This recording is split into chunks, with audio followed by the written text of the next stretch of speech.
Di ujung selatan Yogyakarta, terbentang garis pantai yang indah, keindahan pesona alam yang tak hanya menawarkan panorama perbukitan Kars terbelah oleh jalur lingkar selatan. Menuju pesona alam pantai selatan dengan hamparan laut biru, tetapi juga menyimpan kekayaan tersembunyi dari air asin yang menghampar di sepanjang pesisir. Di bawah terik mentari tropis, butiran air laut perlahan menguap, meninggalkan kristal putih yang berkilau seperti permata. Inilah garam laut pantai sepanjang, hasil karya tangan-tangan terampil para petani garam lokal yang dengan sabar menjaga warisan alam sekaligus sumber penghidupan mereka. Melalui proses tradisional yang berpadu dengan inovasi sederhana, masyarakat di sini membuktikan bahwa kekayaan alam bisa diolah dengan kearifan lokal menjadi produk bernilai tinggi yang tak hanya menyejahterakan, tetapi juga menjaga keseimbangan ekosistem pantai. Pantai Sepanjang tak hanya dikenal karena keindahan pantainya. Tempat ini juga menjadi pusat produksi garam rakyat yang kini berkembang pesat di daerah istimewa Yogyakarta. Mari kita telusuri lebih dalam kisah di balik setiap butir garam. Dari laut yang asin hingga menjadi sumber manis bagi kehidupan masyarakat pesisir pantai sepanjang Gunung Kidul.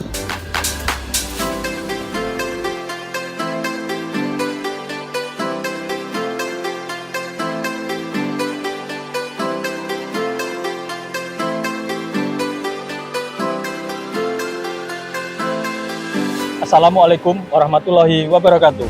Perkenalkan, nama saya Nurul Ahmad Tasahud. Saya Sulistianto. Saya Selo. Saya Erna Eka Utami. Saya Tuhan. Kami mahasiswa dari Prodi Administrasi Publik Universitas Gunung Kidul. Saat ini kami akan berkunjung ke rumah produksi pembuatan garam di Pantai Sepanjang. Untuk itu, mari ikuti perjalanan kami.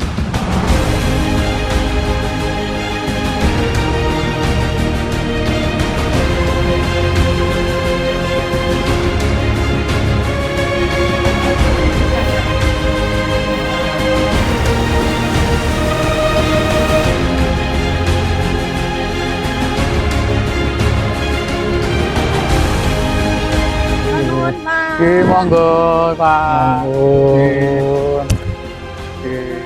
Monggo. Saya perkenalkan Pak, Yes. kami dari mahasiswa UGK, Prodi Administrasi Publik. Yes.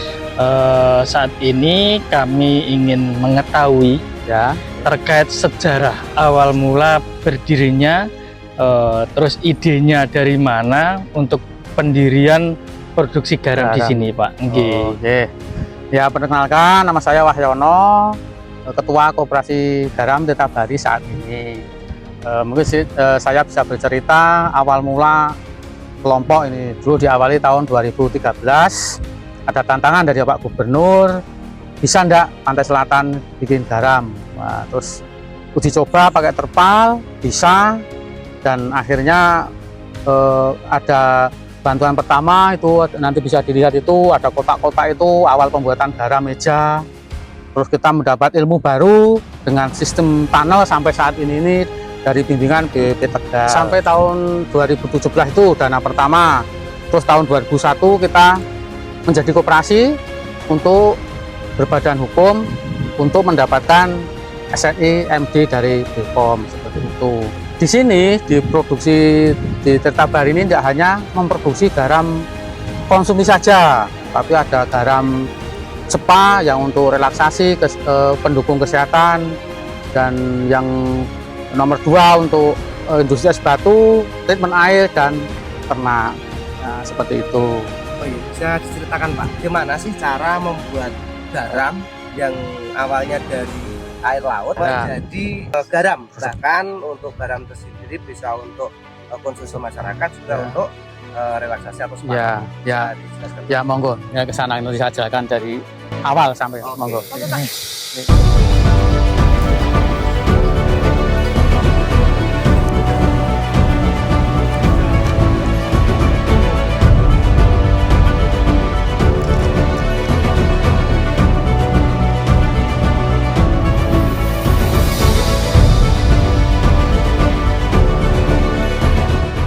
Jadi ini pembuatan garam dengan sistem tunnel yang kita pakai di Koperasi Garam Tirtabari. Nah, itu ini namanya line Pak ini. Ya, line kita punya 3 line, ini ada 5 kolam. Satu line ini satu proses. Kolam 1, 2, 3, 4, 5. Yang pertama itu adalah kolam penampungan air laut. Dari air laut pakai genset termasuk ke situ. Terus pembuatannya, pembuat garam itu kalau musim kemarau 1 bulan itu bisa jadi garam. Kalau musim penghujan 2 bulan rata-rata. Dengan gambaran kalau musim kemarau itu nanti di kolam pertama itu 1 minggu diukur BE-nya 10 BE, kita alirkan ke kolam kedua, diangkat menjadi 15 BE. Terus setelah itu dialirkan lagi ke kolam ketiga, kolam keempat jadi 20 BE. Setelah itu dialirkan ke kolam kristalisasi. Nah, dan akhirnya jadi seperti ini. Di sini pemanenannya itu untuk garam konsumsi itu BE-nya itu maksimal 30 derajat BE. Setelah kering kita pindahkan ke rumah penirisan seperti itu. Untuk pemasarannya gimana Pak? Apakah diambil atau Bapak itu setor kemana gitu? Untuk pemasaran ada yang mengambil, ada yang kita setorkan ke tempat tertentu. Dari Tirtabari dengan merek SBS untuk garam konsumsinya. Kita rutin ke Dinas Kelautan dan Perikanan Provinsi DIY untuk membantu menjualkan setiap bulannya itu 260 kilo berbentuk garam halus kemasan 1/4 kilo. Untuk selama proses pembuatan garam ini, Ya. apakah ada kendala-kendala selama pembuatan sampai pemasaran yang disampaikan? Ada ya, kendala itu kalau di pembuatan garamnya, kendalanya itu ya kalau ada hama seperti kuku, seperti ulat, itu kan banyak, ada kelabang itu sering masuk. Itu kan mempengaruhi kebersihan dari garam. Kalau kendala hujan itu ya biasa, hujan itu kita produksi tapi kecil, nah, karena panasnya berkurang. Rumah produksi kita itu kapasitas mesin yang kita punya masih manual semua. Kelasnya itu saya home industry, jadi permintaan itu banyak, tapi kita tidak sanggup untuk memenuhi permintaan karena mesin kita itu kapasitasnya kecil seperti itu. Untuk 1 kolam itu bisa menghasilkan berapa? Oh ya, dalam 1 kolam ini kristalisasi itu panen itu antara 260 kilo sampai 300 kilo. Jadi di antara itu perkiraan paling mentok 300 kilo, paling rendah 260 kilo. Dari produksi garam ini harapannya seperti apa? Harapan saya itu sesuai cita-cita awal. Kita kepingin derek ngerso dalem bahwa di sini bisa untuk swasembada garam di Gunung Kidul, syukur bisa di Yogyakarta. Seperti itu. Terkait dengan spa tadi, apa bisa untuk kami ini bisa melihat karena cara membuat dan nanti manfaat untuk konsumen? Oh ya, sebenarnya dulu itu kan simbah-simbah kita itu kalau mandi capek ya pakai garam dan air hangat. Nah, karena kalau putih saja kan kurang menarik, nah, itu kita kasih pewarna, kita kasih essential oil, aromaterapi, yaitu berendam atau merendam kaki ataupun mandi itu aroma segar dan bisa santai karena itu ada aromaterapinya.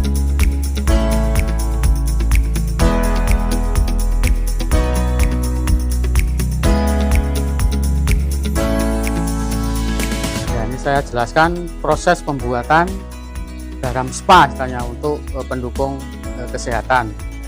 Ini adalah bahan bakunya.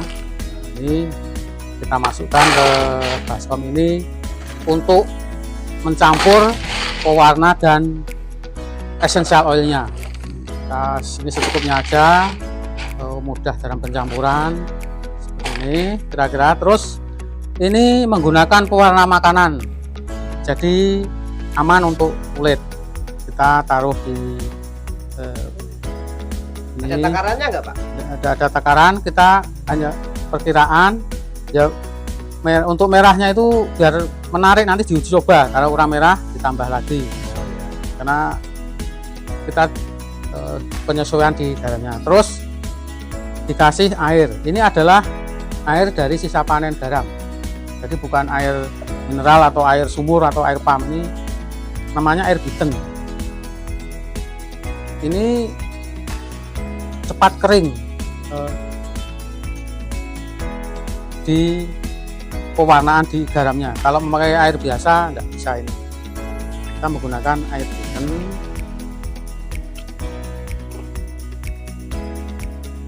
Nggak bisa, ini harus pelan-pelan, nggak digerujak karena nanti nggak bisa rata. Ini cukup diaduk lagi, terus diwarna lagi. Ini terus ini semprot lagi. Dan ya bisa ya itu biar rata, nggak bisa, harus memang dikepiak seperti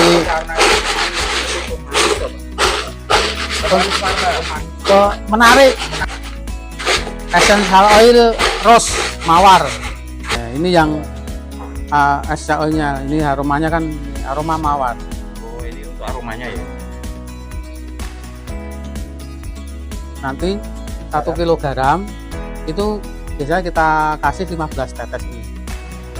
Terus nanti dicampur, setelah campur kita masukkan botol, sebelum ditutup atasnya kita tetesi 2 tetes lah, biar aromanya lebih menarik maksimal.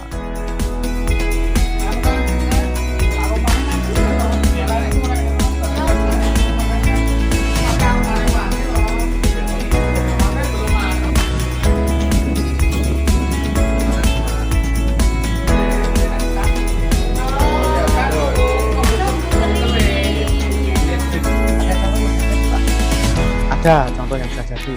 Dikasih essential oil, waktu itu mas kulit mawon.